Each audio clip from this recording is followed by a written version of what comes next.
কেবলা বদলের ব্যাপারে মানুষদের ভেতর থেকে কিছু মূর্খ লোক অচিরেই বলতে শুরু করবে, এ কি হল?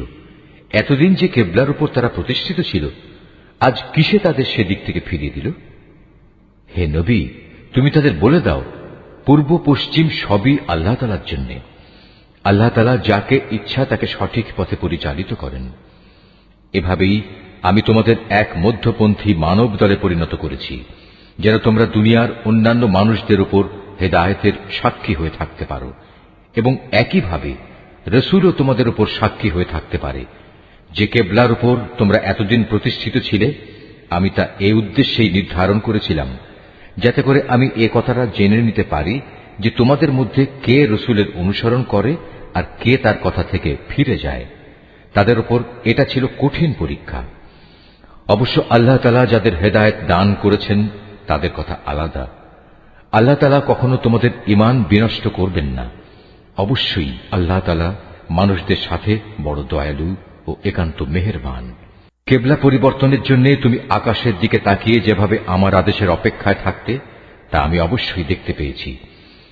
তাই আমি তোমার পছন্দ মতো দিককে কেবলা বানিয়ে দিচ্ছি। এখন থেকে তোমরা এই মর্যাদা সম্পন্ন মসজিদের দিকে ফিরে নামাজ আদায় করতে থাকবে। তোমরা যেখানেই থাকো না কেন, তোমাদের মুখমণ্ডল সেদিকে ফিরিয়ে দেবে।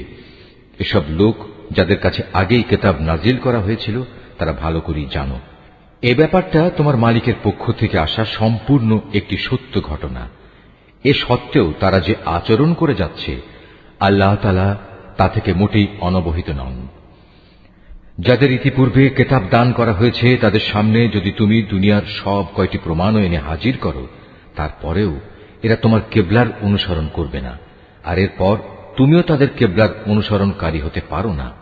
তাছাড়া এদের এক দলও তো আরেক দলের কেবলার অনুসরণ করে না।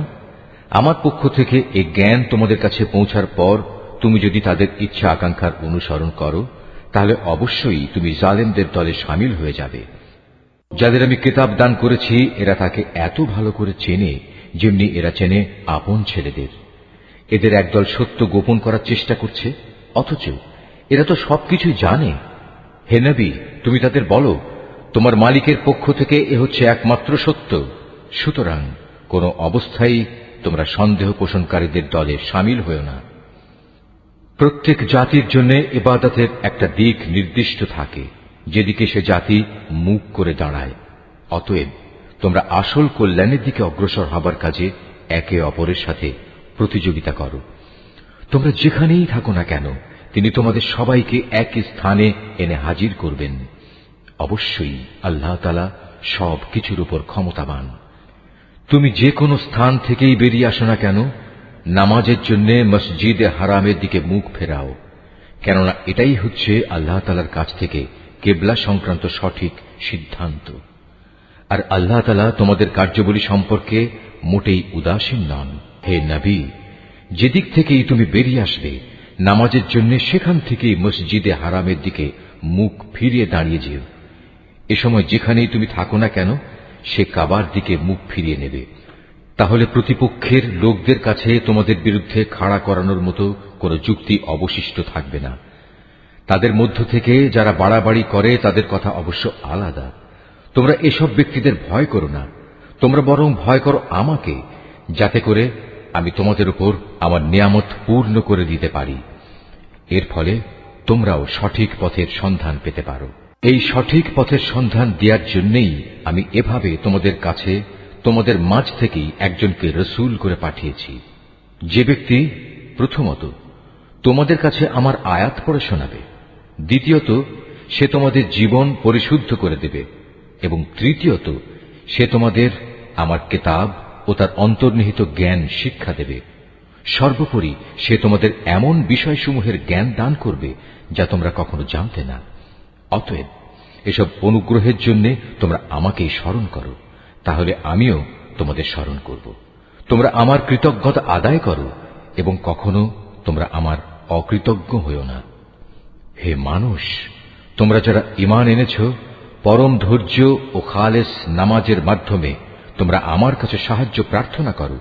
অবশ্যই আল্লাহ তাআলা ধৈর্যশীল মানুষদের সাথে আছেন। যারা আল্লাহ তাআলার পথে নিহত হয়েছে তাদের তোমরা কখনো মৃত বলো না, বরং তারাই হচ্ছে আসল জীবিত মানুষ। কিন্তু এই বিষয়টির কিছুই তোমরা জানো না। আমি অবশ্যই ঈমানের দাবিতে তোমাদের পরীক্ষা করব, কখনো ভয় ভীতি, কখনো ক্ষুধা অনাহার, কখনো তোমাদের জান মাল ও ফসল আদির ক্ষতি সাধন করে তোমাদের পরীক্ষা করা হবে। যারা ধৈর্যের সাথে এর মোকাবেলা করে, তুমি সেই ধৈর্যশীলদের আমার নিয়ামতের সুসংবাদ দান করো। যখনই তাদের সামনে কোনো পরীক্ষা এসে হাজির হয়, তখনই তারা বলে, আমরা তো আল্লাহর জন্যেই, আমাদের তো একদিন আল্লাহর কাছেই ফিরে যেতে হবে। বস্তুত এরা হচ্ছে সেসব ব্যক্তি যাদের উপর রয়েছে তাদের মালিকের পক্ষ থেকে অগণিত রহমত ও অপার করুণা, আর এরাই সঠিক পথ প্রাপ্ত।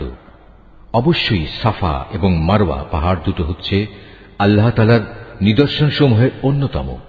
অতএব যদি তোমাদের মধ্যে কোনো লোক হজ কিংবা উমরা আদায় করার ইরাদা করে, তার জন্য এই উভয় পাহাড়ের মাঝে তাওয়াফ করাতে দোষের কিছু নেই। কেননা যদি কোনো ব্যক্তি অন্তরের নিষ্ঠার সাথে কোনো ভালো কাজ করে, তাহলে তারা যেন জেনে রাখে, নিঃসন্দেহে আল্লাহ তাআলা কৃতজ্ঞতাপরায়ণ ও প্রভূত জ্ঞানের অধিকারী।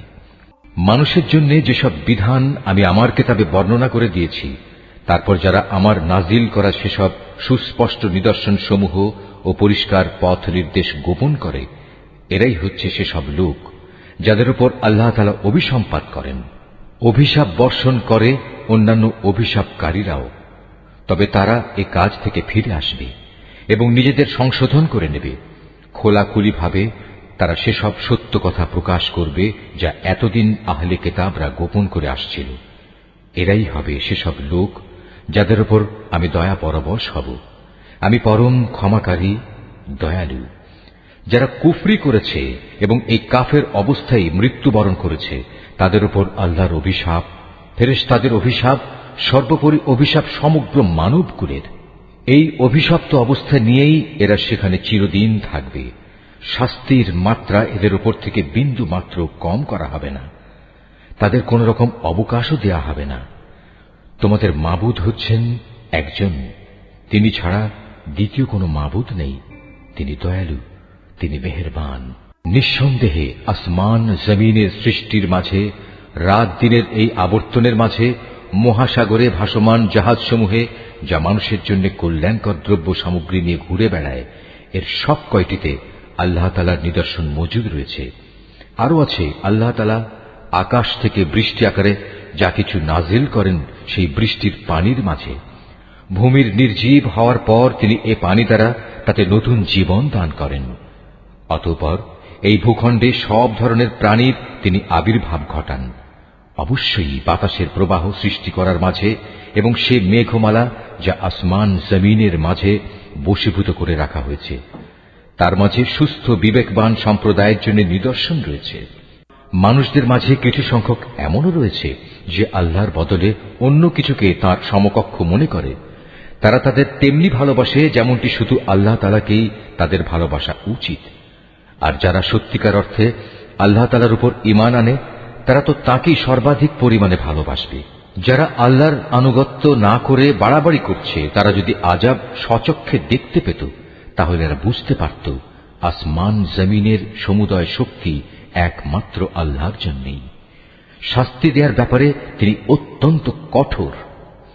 সেদিন ভয়াবহ শাস্তি দেখে হতভাগ্য লোকেরা দুনিয়ায় যাদের তারা মেনে চলত, তাদের অনুসারীদের সাথে সম্পর্ক ছেদের কথা বলবে, আমরা তো এদের চিনিই না।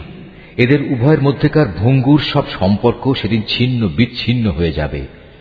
এ হতাশাগ্রস্ত অনুসারীরা সেদিন বলবে, আবার যদি একবার আমাদের জন্য পৃথিবীতে ফিরে যাবার সুযোগ থাকত, তাহলে আজ যেমনি করে তারা আমাদের সাথে সম্পর্ক ছেদ করেছে, আমরা সেখানে গিয়ে তাদের সাথে যাবতীয় সম্পর্ক ছেদ করে আসতাম। এভাবেই আল্লাহ তাআলা তাদের সমগ্র জীবনের কর্মকাণ্ডগুলো তাদের সামনে একরাশ লজ্জা ও আক্ষেপ হিসেবে তুলে ধরবেন। তাদের জন্য যে জাহান্নাম নির্ধারিত হয়ে আছে, এরা কখনো সেই জাহান্নাম থেকে বেরিয়ে আসতে পারবে না। হে মানুষ, তোমরা আল্লাহর জমিনে যা কিছু হালাল ও পবিত্র জিনিস আছে তা খাও, এবং হালাল হারামের ব্যাপারে শয়তানের পদাঙ্ক অনুসরণ করো না। কেননা সে হচ্ছে তোমাদের খোলাখুলি দুশমন। শয়তানের কাজ হচ্ছে সে তোমাদের সব সময় পাপ ও অশ্লীল কাজের আদেশ দেয়, যাতে করে আল্লাহ তাআলার নামে তোমরা এমন সব কথা বলতে শুরু করো যা সম্পর্কে তোমরা কিছুই জানো না। তাদের যখন বলা হয় আল্লাহ তাআলা যা কিছু নাজিল করেছেন তোমরা তা মেনে চলো, তারা বলে আমরা তো শুধু সে পথেরই অনুসরণ করব যে পথের উপর আমরা আমাদের বাপ দাদাদের পেয়েছি। তাদের বাপ দাদারা যদি এ ব্যাপারে কোনো জ্ঞান বুদ্ধির পরিচয় নাও দিয়ে থাকে, কিংবা তারা যদি হেদায়েত নাও পেয়ে থাকে, তবু কি তারা তাদের অনুসরণ করবে? এভাবে যারা হেদায়েত অস্বীকার করে তাদের উদাহরণ হচ্ছে এমন কিছুর মতো যে তার পালের আরেকটি জন্তুকে যখন ডাক দেয় তখন পেছনের সেই পশুটি তার চিৎকার ও কান্নার আওয়াজ ছাড়া আর কিছু শুনতে পায় না। মূলত এরা কানেও শোনে না, কথাও বলতে পারে না, চোখেও দেখে না। এ কারণে হেদায়েতের কথাও এরা বুঝে না। হে মানুষ, তোমরা যারা ঈমান এনেছ, আমি যেসব পাক পবিত্র জিনিস তোমাদের দান করেছি নিঃসংকোচে তা তোমরা খাও এবং এই নিয়ামতের জন্য আল্লাহ তাআলার শুকর আদায় করো। অবশ্য যদি তোমরা হালাল হারামের ব্যাপারে একান্তভাবে শুধু তাঁরই দাসত্ব করো। অবশ্যই তিনি মৃত জন্তুর গোশত, সব ধরনের রক্ত ও শূকরের গোশত হারাম ঘোষণা করেছেন এবং এমন সব জন্তু হারাম করেছেন যা আল্লাহ তাআলা ছাড়া অন্য কারো নামে জবাই কিংবা উৎসর্গ করা হয়েছে। তবে সে ব্যক্তির কথা আলাদা যাকে এজন্য বাধ্য করা হয়েছে। যদি সে ব্যক্তি এমন হয় যে সে আল্লাহর আইনের সীমা লঙ্ঘনকারী হয় না, অথবা যেটুকু হলে জীবনটা বাঁচে তার চেয়ে বেশি ভোগ করে তাতে অভ্যস্ত হয়ে পড়ে না, তাহলে এই অপারগতার সময় হারাম খেলে তার উপর কোনো গুনাহ নেই। অবশ্যই আল্লাহ তাআলা ক্ষমাশীল, তিনি অনেক মেহেরবান। এ সত্ত্বেও যারা আল্লাহর নাজিল করা তার কিতাবের অংশবিশেষ গোপন করে রাখে এবং সামান্য বৈষয়িক মূল্যে তা বিক্রি করে দেয়, তারা এটা দিয়ে যা হাসিল করে তা হচ্ছে আগুন, যা দিয়ে তারা নিজেদের পেট ভর্তি করে রাখে। শেষ বিচারের দিনে আল্লাহ তাআলা তাদের সাথে কথা বলবেন না, তিনি তাদের সেদিন পবিত্রও করবেন না। ভয়াবহ আযাব এদের জন্য নির্দিষ্ট। এরা হেদায়েতের বদলে গুমরাহির পথ কিনে নিয়েছে, ক্ষমার বদলে তারা আযাব বেছে নিয়েছে। এরা ধৈর্যের সাথে ধীরে ধীরে জাহান্নামের আগুনের উপর গিয়ে পড়েছে।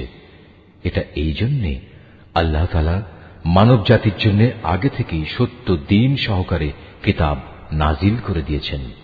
যারা এই কিতাবে মতবিরোধে লিপ্ত হয়েছে তারা সত্য ও ন্যায়ের পথ থেকে অনেক দূরে বিক্ষিপ্ত হয়ে গেছে। তোমরা তোমাদের মুখ পূর্ব দিকে ফেরাও বা পশ্চিম দিকে ফেরাও, এতে কিন্তু কোনোই কল্যাণ নিহিত নেই। আসল নেকি হচ্ছে একজন মানুষ আল্লাহর উপর ঈমান আনবে, পরকালের উপর ঈমান আনবে ফেরেশতাদের উপর, আল্লাহর কিতাবের উপর, কিতাবের বাহক নবী রাসূলদের উপর, এবং আল্লাহর দেয়া মাল সম্পদ তাঁরই ভালোবাসা পাবার মানুষে আত্মীয় স্বজন, এতিম মিসকিন ও পথিক মুসাফিরের জন্য ব্যয় করবে। সাহায্য প্রার্থী দুস্থ মানুষ, সর্বোপরি মানুষদের কয়েদ ও দাসত্বের বন্দী দশা থেকে মুক্ত করার কাজে অর্থ ব্যয় করবে, নামাজ প্রতিষ্ঠা করবে, দারিদ্র্য বিমোচনের জন্য যাকাত আদায় করবে। তাছাড়াও রয়েছে সেসব পুণ্যবান মানুষ যারা প্রতিশ্রুতি দিলে তা পালন করে, ক্ষুধা দারিদ্র্যের সময় ও দুর্দিনে ধৈর্য ধারণ করে। মূলত এরাই হচ্ছে সত্যবাদী এবং এরাই হচ্ছে প্রকৃত আল্লাহভীরু মানুষ।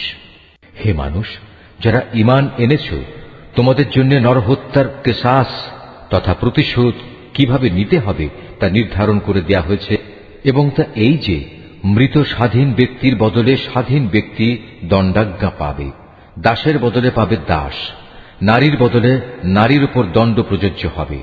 অবশ্য যে হত্যাকারীকে যাকে হত্যা করা হয়েছে তার পরিবারের লোকেরা কিংবা তার ভাইয়ের পক্ষ থেকে ক্ষমা করে দেয়া হয়, তার ক্ষেত্রে কোনো ন্যায়ানুগ পন্থা অনুসরণ করে তা সম্পন্ন করতে হবে। এটা তোমাদের মালিকের পক্ষ থেকে দণ্ড হ্রাস করার উপায় এবং তার একটি অনুগ্রহ মাত্র। যদি কেউ এর পরেও বাড়াবাড়ি করে তাহলে তার জন্য কঠোর শাস্তি রয়েছে। হে বিবেকবান লোকেরা, আল্লাহর নির্ধারিত এই কিসাসের মাঝেই সত্যিকার অর্থে তোমাদের সমাজ ও জাতির জীবন নিহিত রয়েছে। আশা করা যায় অতঃপর তোমরা সতর্ক হয়ে চলবে।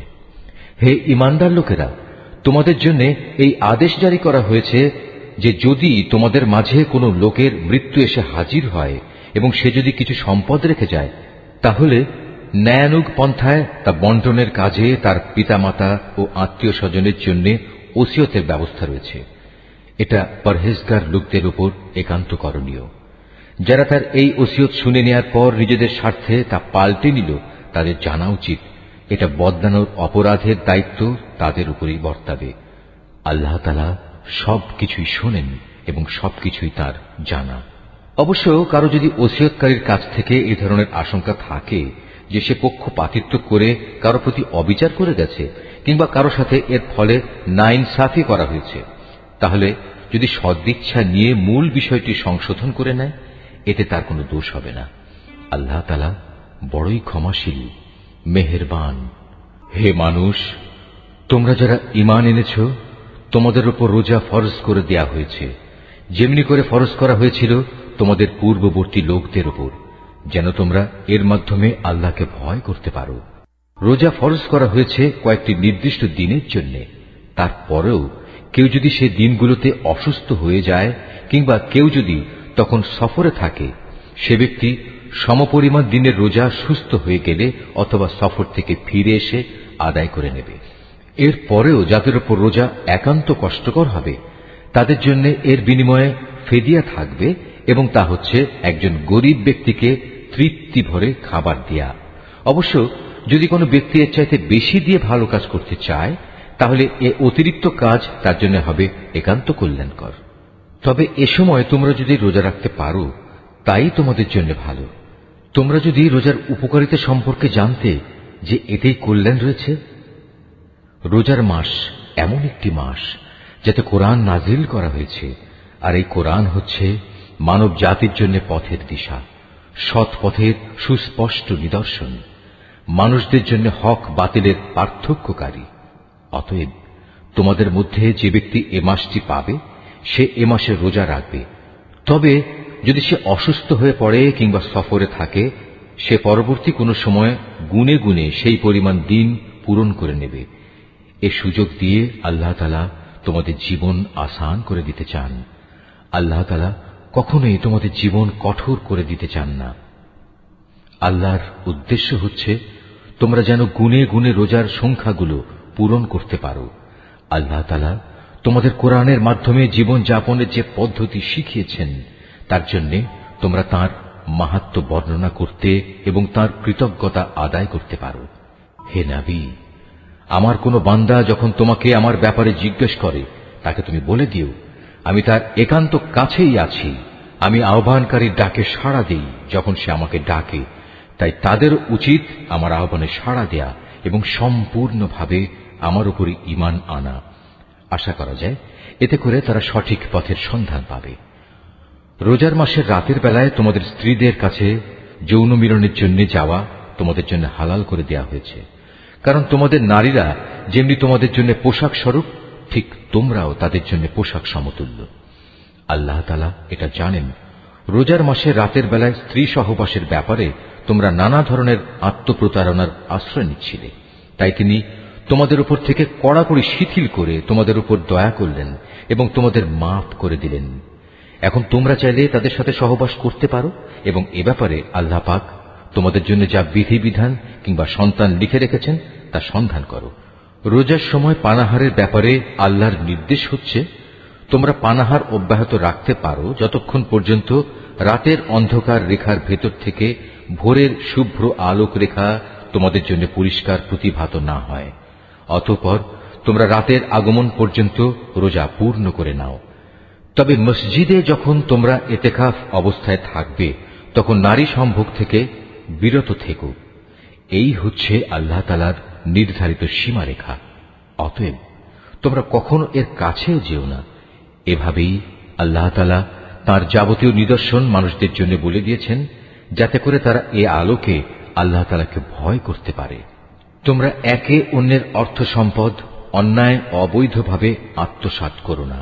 আবার জেনে বুঝে অন্যায়ভাবে অন্যের সম্পদ ভোগ করার জন্য এর একাংশ বিচারকদের সামনে ঘুষ কিংবা উপঢৌকন হিসেবেও পেশ করো না। হে নবী, তারা তোমাকে নতুন চাঁদগুলো ও তাদের বাড়া কমা সম্পর্কে জিজ্ঞেস করবে। তুমি তাদের বলে দাও, মূলত এগুলো হচ্ছে মানব জাতির জন্য একটি স্থায়ী সময় নির্ঘণ্ট, যার মাধ্যমে মানুষরা দিন তারিখ সম্পর্কে জানতে পারে। তাছাড়া এর মাধ্যমে লোকেরা হজের সময়সূচিও জেনে নিতে পারে। এহরাম বাঁধার পর পেছন দরজা দিয়ে ঘরে প্রবেশ করার মাঝে কোনো সওয়াব নেই। আসল নেকি হচ্ছে কে আল্লাহ তাআলাকে ভয় করল তা দেখা। এখন থেকে ঘরে ঢোকার সময় সামনের দুয়ার দিয়েই তোমরা আসা যাওয়া করো। তোমরা একমাত্র আল্লাহ তাআলাকে ভয় করবে। তোমরা আল্লাহ তাআলার পথে সেসব লোকের সাথে লড়াই করো যারা তোমাদের সাথে লড়াই করে, কিন্তু কোনো অবস্থায় সীমা লঙ্ঘন করো না, কারণ আল্লাহ তাআলা কখনো সীমা লঙ্ঘনকারীদের পছন্দ করেন না। যেখানেই তোমরা তাদের পাও সেখানেই তোমরা তাদের হত্যা করো।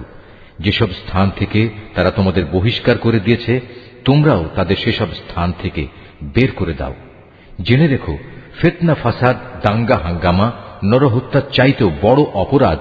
তোমরা কাবা ঘরের পাশে কখনো তাদের সাথে যুদ্ধে লিপ্ত হও না, যতক্ষণ পর্যন্ত তারা সেখানে তোমাদের আক্রমণ না করে। তারা যদি তোমাদের সাথে যুদ্ধ করে তাহলে তোমরা তাদের সাথে যুদ্ধ করো।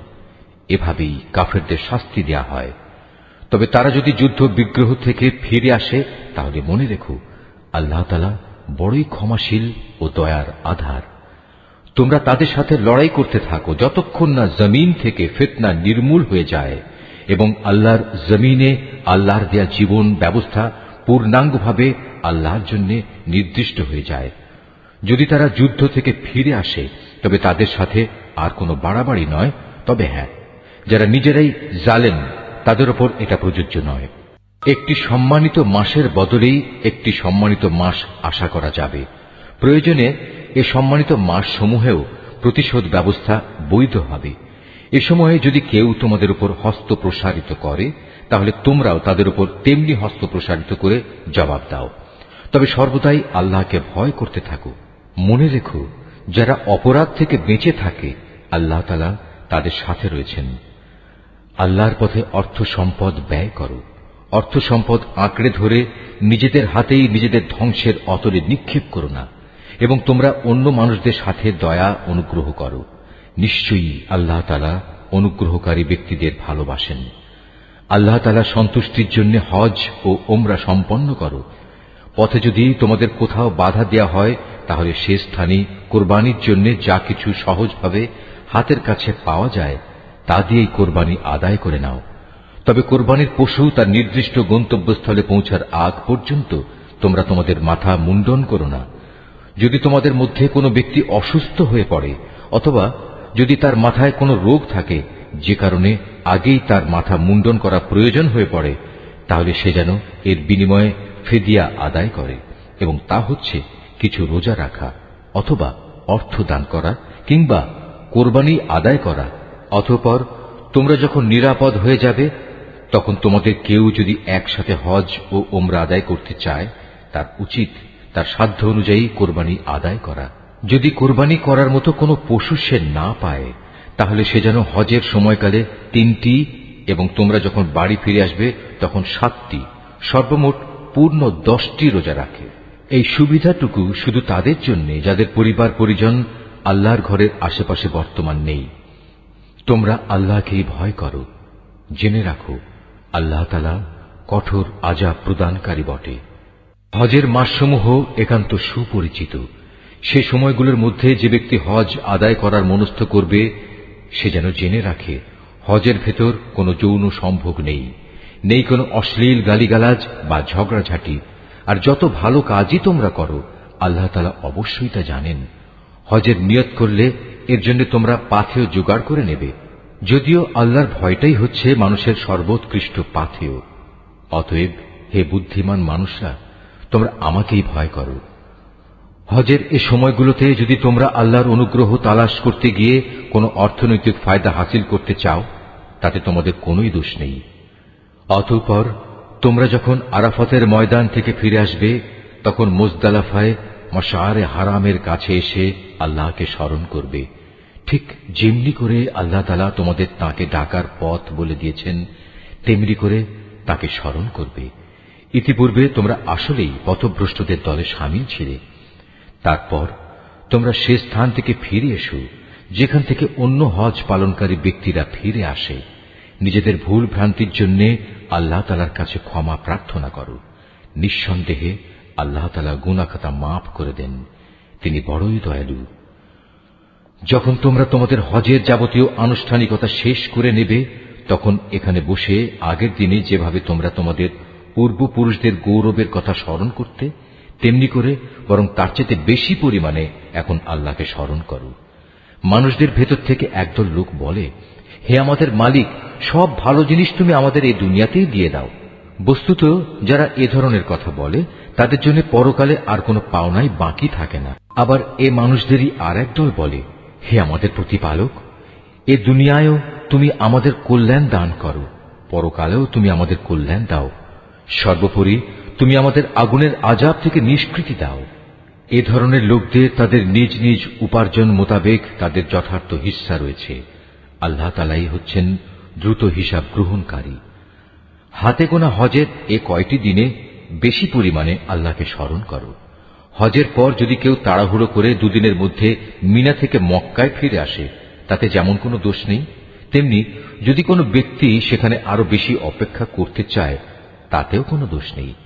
এই নিয়ম হচ্ছে তার জন্য যে আল্লাহকে ভয় করেছে। তোমরা শুধু আল্লাহ তাআলাকে ভয় করো এবং জেনে রাখো একদিন তোমাদের তাঁর কাছেই জড়ো করা হবে। মানুষদের মাঝে এমন লোকও আছে পার্থিব জীবনে যার কথা তোমাকে খুবই উৎফুল্ল করবে। তার মনে যা কিছু আছে তার উপর সে আল্লাহ তাআলাকে সাক্ষী বানায়, কিন্তু এর প্রকৃত পরিচয় হচ্ছে সে ভীষণ ঝগড়াটে ব্যক্তি। আবার সে যখন আল্লাহর জমিনের কোথাও ক্ষমতার আসনে বসতে পারে, তখন সে নানা প্রকারে অশান্তি সৃষ্টি করতে শুরু করে, জমিনের শস্য ক্ষেত্র বিনাশ করে, জীবজন্তুর বংশ নির্মূল করতে চায়। মূলত আল্লাহ তাআলা কখনো বিপর্যয় সৃষ্টিকারী মানুষদের পছন্দ করেন না। যখন তাকে বলা হয় ফিতনা ফাসাদ সৃষ্টি না করে তুমি আল্লাহ তাআলাকে ভয় করো, তখন তাকে মিথ্যা অহংকারে পেয়ে বসে, যা গুনাহর সাথে মেশানো থাকে। মূলত এ চরিত্রের লোকের জন্য জাহান্নামী যথেষ্ট, আর তা হচ্ছে একান্ত নিকৃষ্টতম ঠিকানা। এ মানুষদের ভেতর আবার এমন কিছু লোক রয়েছে যারা আল্লাহ তাআলার এতটুকু সন্তুষ্টি লাভের জন্য নিজের জীবন পর্যন্ত বিক্রি করে দেয়। আল্লাহ তাআলা এ ধরনের বান্দাদের প্রতি সত্যিই অনুগ্রহশীল। হে ইমানদার লোকেরা, তোমরা পুরোপুরি ইসলামের ছায়াতলে এসে যাও এবং কোন অবস্থায় অভিশপ্ত শয়তানের পদাঙ্ক অনুসরণ করো না, কেননা শয়তান হচ্ছে তোমাদের প্রকাশ্যতম দুশমন। আল্লাহ তাআলার পক্ষ থেকে এসব সুস্পষ্ট নিদর্শন তোমাদের কাছে এসে যাওয়ার পরও যদি তোমাদের পদস্খলন হয়, তাহলে নিশ্চিত জেনে রাখো আল্লাহ তাআলা মহাবিজ্ঞ ও পরাক্রমশালী। তারা কি সেদিনের অপেক্ষা করছে যখন আল্লাহ তাআলা স্বয়ং তার ফেরেশতা সহ মেঘের ছায়া দিয়ে এখানে আসবেন এবং তখন তাদের ভাগ্যের চূড়ান্ত ফয়সালা হয়ে যাবে। সব কয়টি ব্যাপার সর্বশেষে তাঁর কাছেই উপনীত হবে। তুমি বনী ইসরায়েলদের জিজ্ঞেস করো, কি পরিমাণ সুস্পষ্ট নিদর্শন আমি তাদের দান করেছি। আমি তাদের বলেছি, যার কাছে হেদায়েতের নিয়ামত আসার পর সে নিজে তা বদলে ফেলে, তার জন্য আল্লাহ তাআলা কঠোর শাস্তি দানকারী। যারা আল্লাহ তাআলাকে অস্বীকার করেছে তাদের জন্য তাদের এ পার্থিব জীবনটা খুব লোভনীয় করে সাজিয়ে রাখা হয়েছে। এরা ঈমানদার ব্যক্তিদের বিদ্রূপ করে, অথচ এই ঈমানদার ব্যক্তি যারা আল্লাহ তাআলাকে ভয় করেছে, শেষ বিচারের দিন তাদের মর্যাদা এদের তুলনায় অনেক বেশি হবে। আল্লাহ তাআলা যাকে চান তাকে অপরিমিত রিজিক দান করেন। একসময় সব মানুষ একই উম্মতের অন্তর্ভুক্ত ছিল, পরে এরা নানা দলে উপদলে বিভক্ত হয়ে তাদের স্রষ্টাকেই ভুলে গেল। তখন আল্লাহ তাআলা সঠিক পথের অনুসারীদের সুসংবাদবাহী আর গুনাহগারদের জন্য আযাবের সতর্ককারী হিসেবে নবীদের পাঠালেন। তিনি সত্যসহ গ্রন্থ নাজিল করলেন, যেন তা মানুষদের এমন পারস্পরিক বিরোধ সমূহের চূড়ান্ত ফয়সালা করতে পারে যে ব্যাপারে তারা মতবিরোধ করে। তাদের কাছে সুস্পষ্ট হেদায়েত পাঠানো সত্ত্বেও তারা পারস্পরিক বিদ্রোহ ও বিদ্বেষ সৃষ্টির জন্য মতবিরোধ করেছে। অতঃপর আল্লাহ তাআলা তাদের সবাইকে স্বীয় ইচ্ছায় সেই সঠিক পথ দেখালেন, যার ব্যাপারে ইতিপূর্বে তাদের মধ্যে মতবিরোধ সৃষ্টি হয়েছিল। আল্লাহ তাআলা যাকে চান তাকে সঠিক পথ দেখান। তোমরা কি মনে করে নিয়েছ যে তোমরা এমনি এমনি বেহেশতে চলে যাবে? এখনো পূর্ববর্তী নবীদের অনুসারীদের বিপদের মতো কিছুই তোমাদের উপর নাজিল হয়নি। তাদের উপর বহু ধরনের বিপর্যয় ও সংকট এসেছে। কঠোর নির্যাতনে তারা নির্যাতিত হয়েছে, কঠিন নিপীড়নে তারা শিহরিত হয়ে উঠেছে। এমনকি স্বয়ং আল্লাহর নবী ও তার সঙ্গী সাথীরা অত্যাচারে অতিষ্ঠ হয়ে এক পর্যায়ে এই বলে আর্তনাদ করে উঠেছে, আল্লাহ তাআলার সাহায্য কবে আসবে? আল্লাহ তাআলা তাঁর প্রিয়জনদের সান্ত্বনা দিয়ে বললেন, অবশ্যই আল্লাহ তাআলার সাহায্য অতি নিকটে। তারা তোমার কাছে জানতে চাইবে তারা কি কি খাতে খরচ করবে। তুমি তাদের বলে দাও, যা কিছুই তোমরা তোমাদের পিতামাতার জন্য, আত্মীয় স্বজনদের জন্য, এতিম অসহায় মিসকিনদের জন্য এবং মুসাফিরদের জন্য খরচ করবে, তাই আল্লাহ তাআলা গ্রহণ করবেন। যা ভালো কাজ তোমরা করবে আল্লাহ তাআলা তা অবশ্যই জানতে পারবেন। সত্য প্রতিষ্ঠা ও অসত্য নির্মূল করার জন্য যুদ্ধ তোমাদের উপর ফরজ করে দেয়া হয়েছে, আর এটাই তোমাদের ভালো লাগে না। কিন্তু তোমাদের জেনে রাখা উচিত, এমন কোন জিনিস তো থাকতে পারে যা তোমাদের ভালো লাগে না, অথচ তাই তোমাদের জন্য কল্যাণকর। আবার একইভাবে এমন কোন জিনিস যা তোমাদের খুবই ভালো লাগবে, কিন্তু পরিণামে তা হবে তোমাদের জন্য খুবই ক্ষতিকর। আল্লাহ তাআলাই সব চাইতে ভালো জানেন, তোমরা কিছুই জানো না। সম্মানিত মাস ও তাতে যুদ্ধ করা সম্পর্কে তারা তোমাকে জিজ্ঞেস করবে। তুমি তাদের বলে দাও, এই মাসে যুদ্ধ বিগ্রহ করা অনেক বড় গুনার কথা, কিন্তু আল্লাহর কাছে এর চাইতে বড় গুনাহ হচ্ছে আল্লাহর পথ থেকে মানুষদের ফিরিয়ে রাখা, আল্লাহকে অস্বীকার করা, খানায়ে কাবার দিকে যাওয়ার পথ রোধ করা ও সেখানকার অধিবাসীদের সেখান থেকে বের করে দেয়া। আর আল্লাহ দ্রোহিতার ফিতনা, ফাসাদ, হত্যাকাণ্ডের চাইতেও অনেক বড় অন্যায়। এ কারণেই এরা তোমাদের সাথে এ মাসসমূহে লড়াই বন্ধ করে দেবে বলে তুমি ভেবো না। তারা তো পারলে বরং তোমাদের সবাইকে তোমাদের ইসলামী জীবন বিধান থেকেও ফিরিয়ে নিতে চাইবে। যদি তোমাদের কোনো ব্যক্তি তার দিন থেকে ফিরে যায়, অতঃপর সে মৃত্যু মুখে পতিত হয় এমন অবস্থায় যে সে সুস্পষ্ট কাফের ছিল, তাহলে তারাই হবে সে লোক যাদের যাবতীয় কর্মকাণ্ড দুনিয়া আখেরাতে বিফলে যাবে, আর এরাই হবে জাহান্নামের অধিবাসী। সেখানে তারা চিরদিন থাকবে। যারা ঈমান এনেছে, যারা হিজরত করেছে এবং আল্লাহর পথে জিহাদ করেছে, তারাই আল্লাহ তাআলার পক্ষ থেকে অনুগৃহীত হবার আশা করতে পারে। আল্লাহ তাআলা ক্ষমাশীল, অত্যন্ত দয়ালু। হে নবী, এরা তোমাকে মদ ও জুয়া সম্পর্কে জিজ্ঞেস করবে। তুমি তাদের বলে দাও, এই দুটো জিনিসের মধ্যে অনেক বড় ধরনের পাপ রয়েছে। যদিও মানুষের জন্য এর কিছু কিছু ব্যবসায়িক উপকারিতাও রয়েছে, কিন্তু এ উভয়ের ধ্বংসকারী গুনাহ তার ব্যবসায়িক উপকারিতার চাইতে অনেক বেশি। তারা তোমাকে এও জিজ্ঞেস করে তারা নেক কাজে কি কি খরচ করবে। তুমি তাদের বলো, দৈনন্দিন প্রয়োজন পূরণের পর যা অতিরিক্ত তাই। আল্লাহ তাআলা এভাবে তোমাদের জন্য তাঁর আয়াতসমূহ খুলে খুলে বলে দেন, যাতে করে তোমরা এ নিয়ে চিন্তা ভাবনা করতে পারো। এ নির্দেশ তোমাদের ইহকাল ও পরকালের কল্যাণের জন্যই। তোমাকে তারা এতিমদের ব্যাপারে জিজ্ঞেস করবে। তুমি বলো, তাদের জন্য গৃহীত সব পন্থাই উত্তম। যদি তোমরা তোমাদের ধন সম্পদ তাদের সাথে মিশিয়ে ফেলো, তাতে কোনো দোষ নেই, কারণ তারা তো তোমাদেরই ভাই। আর আল্লাহ তাআলা এটা ভালো করেই জানেন কে ন্যায়ানুগ পন্থায় আছে আর কে ফাসাদি স্বভাবের লোক। আল্লাহ তাআলা চাইলে এ ব্যাপারে আরো অধিক কড়াকড়ি আরোপ করতে পারতেন। নিঃসন্দেহে আল্লাহ তাআলা ক্ষমতাবান এবং কুশলীও। তোমরা কখনো কোনো মুশরিক নারী বিয়ে করো না, যতক্ষণ না তারা ঈমান আনে। মনে রেখো, একজন মুসলমান দাসীও একজন ঐতিহ্যবাহী মুশরিক নারীর চাইতে উত্তম, যদিও এ মুশরিক নারীটি তোমাদের বেশি ভালো লাগে। হে মুসলিম মহিলারা, তোমরা কখনো কোনো মুশরিক পুরুষদের বিয়ে করো না, যতক্ষণ না তারা আল্লাহর উপর ঈমান আনে।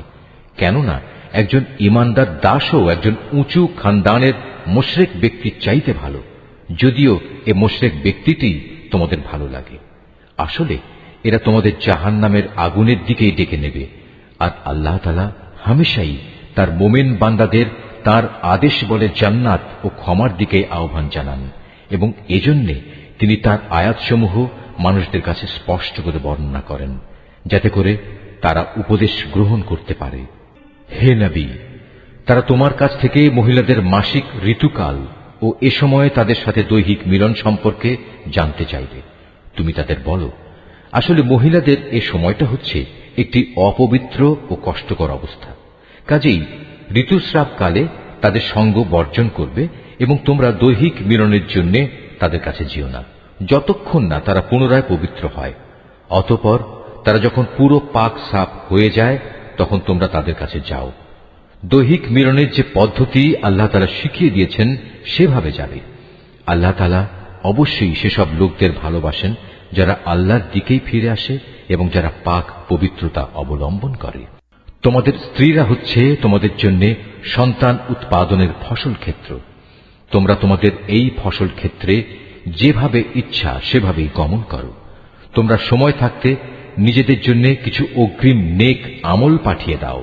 তোমরা আল্লাহকে ভয় করো। জেনে রেখো, একদিন তোমাদের সবাইকে তাঁর সামনাসামনি হতে হবে। মোমেনদের তুমি পুরস্কারের সুসংবাদ দান করো।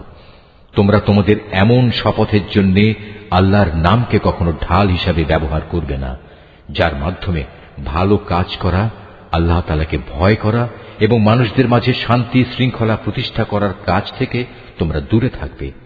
কারণ আল্লাহ তাআলা তোমাদের সবকিছুই শোনেন এবং সব কথাই তিনি জানেন। আল্লাহ তাআলা তোমাদের নিরর্থক শপথের জন্য কখনো পাকড়াও করবেন না, তবে তিনি অবশ্যই সেসব শপথের ব্যাপারে তোমাদের জিজ্ঞাসাবাদ করবেন, যা তোমরা আন্তরিকভাবে সম্পন্ন করো। বস্তুত আল্লাহ তাআলা বড় ক্ষমাশীল ও ধৈর্যশীল।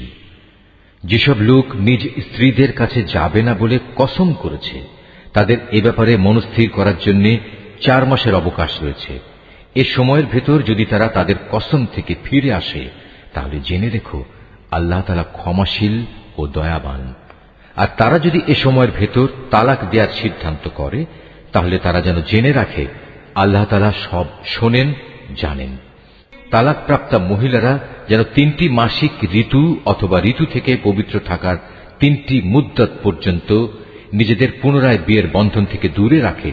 তাদের গর্ভে আল্লাহ তাআলা যা কিছু সৃষ্টি করেছেন তা গোপন করা কোনো অবস্থায় তাদের পক্ষে ন্যায়সঙ্গত হবে না, যদি তারা আল্লাহর উপর এবং পরকালের উপর ঈমান আনে। এ সময়ের ভেতর তাদের ফিরিয়ে নেয়ার ব্যাপারে তাদের স্বামীরা অবশ্য বেশি অধিকারী, যদি তারা উভয়ে পরস্পর মিলেমিশে চলতে চায়। পুরুষদের উপর নারীদের যেমন ন্যায়ানুগ অধিকার রয়েছে, তেমনি রয়েছে নারীদের উপর পুরুষের অধিকার। পারিবারিক ভরণ পোষণের দায়িত্বের কারণে তাদের উপর পুরুষের মর্যাদা একমাত্রা বেশি রয়েছে। আল্লাহ তাআলা বিপুল ক্ষমতার মালিক, তিনি পরম কুশলী। তালাক 2 বার মাত্র উচ্চারণ করা যেতে পারে। তৃতীয়বারের আগেই হয় সম্মান মর্যাদার সাথে তাকে ফিরিয়ে আনতে হবে, অথবা সহৃদয়তার সাথে তাকে চলে যেতে দেবে।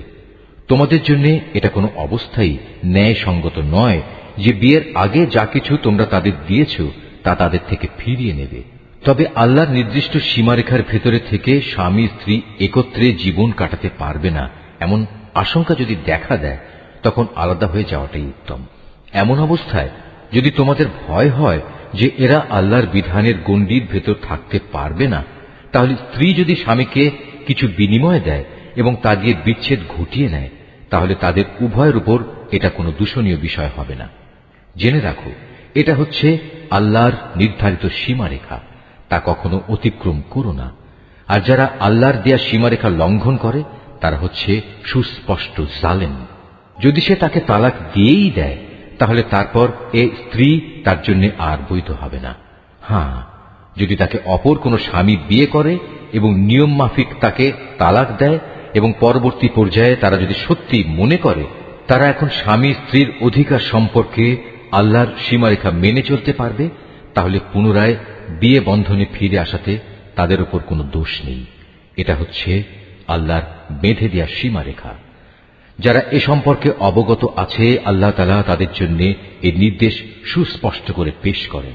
যখন তোমরা স্ত্রীদের তালাক দাও এবং তারা যখন তাদের অপেক্ষার সময় ইদ্দত পূর্ণ করে নেয়, তখন হয় মর্যাদার সাথে তাদের ফিরিয়ে আনো, নতুবা ভালোভাবে তাদের বিদায় করে দাও। শুধু কষ্ট দেওয়ার উদ্দেশ্যে কখনো তাদের আটকে রেখো না। এতে তোমরা আল্লাহর নির্ধারিত সীমারেখাই লঙ্ঘন করবে। আর যে ব্যক্তি এমন কাজ করে সে প্রকারান্তরে নিজের উপরে জুলুম করে। সাবধান, আল্লাহর নির্দেশসমূহকে কখনো হাসি তামাশার বস্তু মনে করো না। স্মরণ করো তোমরা ছিলে অজ্ঞ। আল্লাহ তাআলা তোমাদের উপর হেদায়েতের বাণী পাঠিয়ে নিয়ামত দান করেছেন। শুধু তাই নয়, তিনি তোমাদের জন্য জ্ঞান ও যুক্তিপূর্ণ কিতাব নাজিল করেছেন, যা তোমাদের দৈনন্দিন জীবনের নিয়ম কানুন বাতলে দেয়। অতএব তোমরা আল্লাহকে ভয় করো এবং জেনে রাখো তিনি তোমাদের যাবতীয় কাজকর্ম সম্পর্কে সম্পূর্ণ ওয়াকিবহাল রয়েছেন। যখন তোমরা তোমাদের স্ত্রীদের তালাক দিয়ে দাও, অতঃপর তালাক প্রাপ্ত স্ত্রীরাও তাদের নির্ধারিত অপেক্ষার সময় ইদ্যত পালন শেষ করে নেয়, তখন তোমরা তাদের পছন্দ মতো স্বামীদের সাথে বিয়ের ব্যাপারে বাধা দিও না। যদি তারা বিয়ের জন্য সম্মানজনকভাবে কোনো ঐক্যমত্যে পৌঁছে থাকে, তোমাদের ভেতর যারা আল্লাহ তাআলা ও পরকালীন জীবনের উপর বিশ্বাস স্থাপন করে তাদের এ আদেশই দেয়া হচ্ছে। মূলত এটা তোমাদের জন্য অধিক সম্মানের এবং অনেক পবিত্র কর্মধারা, কারণ আল্লাহ তাআলা জানেন তোমরা কিছুই জানো না। মায়েদের পুরো 2 বছরই সন্তানকে বুকের দুধ খাওয়ানো উচিত। এ নিয়ম তার জন্য যে চায় সন্তানের দুধ খাওয়ানো পুরো মাত্রায় আদায় করুক। সন্তানের পিতা দুধ খাওয়ানোর জন্য মায়েদের সম্মানজনক ভরণ পোষণ সুনিশ্চিত করবে। কোন ব্যক্তির উপর তার সাধ্যাতীত বোঝা চাপিয়ে দেয়া যাবে না। পিতার সঙ্গতির কথা ভাবতে গিয়ে দেখতে হবে মায়েরাও যেন আবার নিজ সন্তান নিয়ে বেশি কষ্টে না পড়ে যায়, এবং পিতাকেও যেন সন্তান জন্ম দেওয়ার কারণে অযথা কষ্টে পড়ে যেতে না হয়, সেটাও খেয়াল রাখতে হবে। সন্তানের পিতার অবর্তমানে তার উত্তরাধিকারীদের উপর সন্তানের জন্মদাত্রী মায়ের অধিকার এভাবেই বহাল থাকবে। তবে কোন পর্যায়ে পিতা মাতা যদি পারস্পরিক সম্মতি ও পরামর্শের ভিত্তিতে আগেভাগেই সন্তানের দুধ ছাড়িয়ে নিতে চায়, তাতেও তাদের উপর কোনো দোষের কিছু নেই।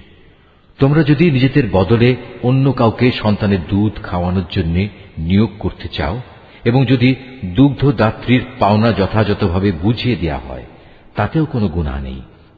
সর্বাবস্থায় আল্লাহ তাআলাকে ভয় করো এবং জেনে রেখো তোমরা যা কিছুই করো আল্লাহ তাআলা তার সব কিছুই দেখতে পান। তোমাদের মধ্যে যারা মৃত্যু মুখে পতিত হয় এবং তারা যদি তাদের স্ত্রীদের জীবিত রেখে যায়, সে অবস্থায় স্ত্রীরা যদি বিয়ে করতে চায়, তাহলে তারা তাদের নিজেদের 4 মাস 10 দিন পর্যন্ত সময় বিয়ে থেকে বিরত থাকবে। অপেক্ষার এ সময়টুকু যখন তারা পূরণ করে নেবে, তখন নিজেদের বিয়ের ব্যাপারে তারা ন্যায়ানুগ পন্থায় যা ইচ্ছা তাই করতে পারবে, এবং এ বিষয়টিতে তাদের উপর কোনো গুনাহ নেই। মূলত তোমরা যে যাই করো না কেন আল্লাহ তাআলা সব কাজেরই খবর রাখেন। এমনকি সে অপেক্ষার সময় শেষ হওয়ার আগেও তোমরা কেউ যদি তাকে বিয়ে করার জন্য পয়গাম পাঠাও, কিংবা তেমন কোনো ইচ্ছা যদি তোমরা নিজেদের মনের ভেতর লুকিয়েও রাখো, তাতেও তোমাদের উপর কোনো দোষ নেই, কেননা আল্লাহ তাআলা এটা ভালো করেই জানেন। তাদের কথা অবশ্যই তোমরা বারবার মনে করবে, কিন্তু সাবধান, আড়ালে আবডালে থেকে গোপনে তাদের বিয়ের কোনো প্রতিশ্রুতি দিও না। তাদের সাথে কখনো তোমাদের কথা বলতে হলে তা বলবে সম্মানজনক পন্থায়, আর ইদ্যত অপেক্ষার শরীয়ত সম্মত সময় শেষ হবার আগে কখনো তার সাথে বিয়ের সংকল্প করো না। জেনে রেখো তোমাদের মনের সব ইচ্ছা অভিসন্ধির কথা কিন্তু আল্লাহ তাআলা ভালো করেই জানেন। অতএব তোমরা একমাত্র তাঁর থেকেই সতর্ক হও, এবং একথাও জেনে রেখো আল্লাহ তাআলা অত্যন্ত ধৈর্যশীল, মহান ক্ষমাশীল। স্ত্রীদের শারীরিকভাবে স্পর্শ করা কিংবা তাদের জন্য মোহরের কোনো অঙ্ক নির্ধারণের আগেই যদি তোমরা তাদের তালাক দাও, তাতে শরীয়তের দৃষ্টিতে তোমাদের উপর কোনো গুনাহ নেই। এ পরিস্থিতিতে মোহরের কোনো অঙ্ক নির্ধারিত না হলেও তাদের ন্যায়ানুগ পন্থায় কিছু পরিমাণ অর্থ আদায় করে দেবে। ধনী ব্যক্তির উপর থাকবে নিজ ক্ষমতা অনুযায়ী, এবং গরিব ব্যক্তির উপর থাকবে তার সঙ্গতি অনুযায়ী। এটা নেককার লোকদের উপর আরোপিত স্ত্রীদের একটি অধিকার বটে। যদি এমন হয় তোমরা তাদের শারীরিকভাবে স্পর্শ করনি, কিন্তু মোহরের অঙ্ক নির্ধারিত করে নিয়েছ, এমতাবস্থায় যদি তোমরা তাদের তালাক দাও, তাহলে তাদের জন্য থাকবে নির্ধারিত মোহরের অর্ধেক পরিমাণ, যা আদায় করে দিতে হবে। হ্যাঁ, তালাকপ্রাপ্তা স্ত্রী নিজের থেকে যদি তোমাদের তা মাফ করে দেয়, কিংবা যে স্বামীর হাতে বিয়ের বন্ধন রয়েছে সে যদি স্ত্রীকে নির্দিষ্ট পরিমাণের বেশি দিয়ে অনুগ্রহ দেখাতে চায়, তাহলে তা হবে আল্লাহ ভীতিরও একান্ত কাছাকাছি। কখনো একে অপরের প্রতি দয়া ও সহৃদয়তা দেখাতে ভুলো না, কারণ তোমরা কে কি কাজ করো তার সবকিছুই আল্লাহ তাআলা পর্যবেক্ষণ করছেন। তোমরা নামাজ সমূহের উপর গভীরভাবে যত্নবান হও, বিশেষ করে মধ্যবর্তী নামাজ, এবং আল্লাহর জন্য বিনীতভাবে দাঁড়িয়ে থাকো। অতঃপর যদি তোমরা ভীতিপ্রদ কোনো অবস্থার সম্মুখীন হও, তখন প্রয়োজনে তোমরা নামাজ পড়বে পায়ের উপর দাঁড়িয়ে কিংবা সওয়ারের উপর থাকা অবস্থায়। তারপর তোমরা যখন নিরাপদ হয়ে যাবে, তখন আল্লাহ তাআলাকে স্মরণ করো, যেভাবে আল্লাহ তাআলা তাকে স্মরণ করার নিয়ম শিখিয়েছেন, যার কিছুই তোমরা ইতিপূর্বে জানতে না। তোমাদের মধ্যে থেকে যদি কেউ মৃত্যুমুখে পতিত হয় এবং সে বিধবা স্ত্রীদের রেখে যায়, তার উত্তরসূরিদের জন্য তার ওসিয়ত থাকবে যেন তারা 1 বছর পর্যন্ত তাদের স্ত্রীদের ব্যয়ভার বহন করে, কোনো অবস্থায় যেন তার ভিটে মাটি থেকে তাকে বের করে দেয়া না হয়। এই সময় পূরণ হবার আগে যদি তারা নিজেরাই বের হয়ে যায় এবং তারা নিজেদের ব্যাপারে কোনো ভিন্ন সিদ্ধান্ত করে কোনো সম্মানজনক ব্যবস্থা করে নেয়, তাহলে এজন্য তোমাদের উপর কোনো দোষ পড়বে না। আল্লাহ তাআলা সবার উপর শক্তিশালী, তিনি বিজ্ঞ কুশলীও। স্বামীদের উপর তালাকপ্রাপ্তা মহিলাদের জন্য ন্যায়সঙ্গত ভরণ পোষণের দায়িত্ব থাকবে। আল্লাহ তাআলাকে যারা ভয় করে, এটা তাদের উপর আরোপিত দায়িত্ব। এভাবেই আল্লাহ তাআলা তাঁর আয়াতগুলো তোমাদের জন্য সুস্পষ্ট করে বলে দিয়েছেন, যাতে করে তোমরা বুঝতে পারো। তুমি কি তাদের পরিণতি দেখোনি, যারা মৃত্যুর ভয়ে নিজেদের ভিটে মাটি ছেড়ে বেরিয়ে এসেছিল, অথচ তারা সংখ্যায় ছিল হাজার হাজার। তাদের এ কাপুরুষোচিত আচরণে রুষ্ট হয়ে আল্লাহ তাআলা তাদের বললেন, তোমরা নিপাত হয়ে যাও। অতঃপর একসময় তাদের বংশধররা সাহসিকতার সাথে জালেমের মোকাবেলা করল। আল্লাহ তাআলা তাদের পুনরায় সামাজিক ও রাজনৈতিক জীবন দান করলেন। আল্লাহ তাআলা এ ধরনের সাহসী মানুষদের উপর সর্বদাই অনুগ্রহশীল, কিন্তু মানুষদের অধিকাংশই এজন্য আল্লাহর কৃতজ্ঞতা আদায় করে না। অতএব হে মুসলমানরা, কাপুরুষতা না দেখিয়ে তোমরা আল্লাহর পথে লড়াই করো এবং একথা ভালো করে জেনে রাখো, আল্লাহ তাআলা যেমন সব শোনেন, তেমনি তিনি সবকিছু জানেনও। তোমাদের মধ্যে থেকে কে এমন হবে যে আল্লাহকে উত্তম ঋণ দেবে? যে কেউই আল্লাহকে ঋণ দেবে সে যেন জেনে রাখে, আল্লাহ তাআলা ঋণের সে অঙ্ক তার জন্য বহু গুণ বাড়িয়ে দেবেন। আল্লাহ তাআলা কাউকে ধনী আবার কাউকে গরিব করে দেন, আর সবশেষে তোমাদের ধনী গরিব সবাইকে তো একদিন তার কাছেই ফিরে যেতে হবে। তুমি কি বনী ইসরাইল দলের কতিপয় নেতা সম্পর্কে চিন্তা করনি, যখন তারা মুসার আগমনের পর তদানীন্তন নবীর কাছে বলেছিল, আমাদের জন্য একজন বাদশা ঠিক করে দাও, যেন তার সাথে আমরা আল্লাহর পথে লড়াই করতে পারি। আল্লাহর নবী তাদের বলল, তোমাদের অবস্থা আগের লোকদের মতো এমন হবে না তো, যে আল্লাহ তাআলা তোমাদের লড়াইয়ের আদেশ দেবেন এবং তোমরা লড়াই করবে না? তারা বলল, আমরা কেন আল্লাহর পথে লড়ব না, বিশেষ করে যখন আমাদের নিজেদের বাড়ি ঘর থেকে আমাদের বের করে দেয়া হয়েছে, আমাদের ছেলে মেয়েদেরও বের করে দেয়া হয়েছে। অতঃপর যখন সত্যি সত্যি তাদের আল্লাহর পক্ষ থেকে যুদ্ধের আদেশ দেয়া হল, তখন কতিপয় সাহসী বান্দা ছাড়া তাদের অধিকাংশই ময়দান ছেড়ে পালিয়ে গেছে। আসলে আল্লাহ তাআলা জালেমদের ভালো করেই জানেন। তাদের নবী তাদের বলল, আল্লাহ তাআলা তালুতকে তোমাদের উপর বাদশা নিযুক্ত করে পাঠিয়েছেন। একথা শুনে তারা বলল, তার কি অধিকার আছে যে আমাদের উপর রাজত্ব করার? বাদশাহীর অধিকার বরং তার চাইতে আমাদেরই বেশি রয়েছে। তাছাড়া অর্থ প্রাচুর্যও তো তার বেশি নেই। আল্লাহর নবী বলল, শাসন ক্ষমতার জন্য আল্লাহ তাআলা তাকেই বাছাই করেছেন এবং এ কাজের জন্য তার শারীরিক যোগ্যতা ও জ্ঞান প্রতিভা আল্লাহ তাআলা বাড়িয়ে দিয়েছেন। আসলে আল্লাহ তাআলা যাকে চান তাকেই তার রাজ ক্ষমতা দান করে থাকেন। তার ভান্ডার অনেক প্রশস্ত। আল্লাহ তাআলা যাকে চান তাকেই রাজত্ব দেন। আল্লাহ তাআলা প্রাচুর্যময় ও মহাবিজ্ঞ। তাদের নবী তাদের আরো বলল, আল্লাহ তাআলা যাকে পাঠাচ্ছেন তার বাদশাহীর অবশ্যই একটা চিহ্ন থাকবে, এবং তা হচ্ছে সে তোমাদের সামনে হারানো সিন্দুকটি এনে হাজির করবে। এতে তোমাদের জন্য আল্লাহর পক্ষ থেকে সান্ত্বনা ও প্রশান্তির বিষয় থাকবে। তাছাড়া এ অমূল্য সিন্দুকে মুসা ও হারুনের পরিবার পরিজনের কিছু রেখে যাওয়া জিনিসপত্রও থাকবে। আল্লাহ তাআলার নির্দেশে তার ফেরেশতারা এ সিন্দুক তোমাদের জন্য বহন করে আনবে।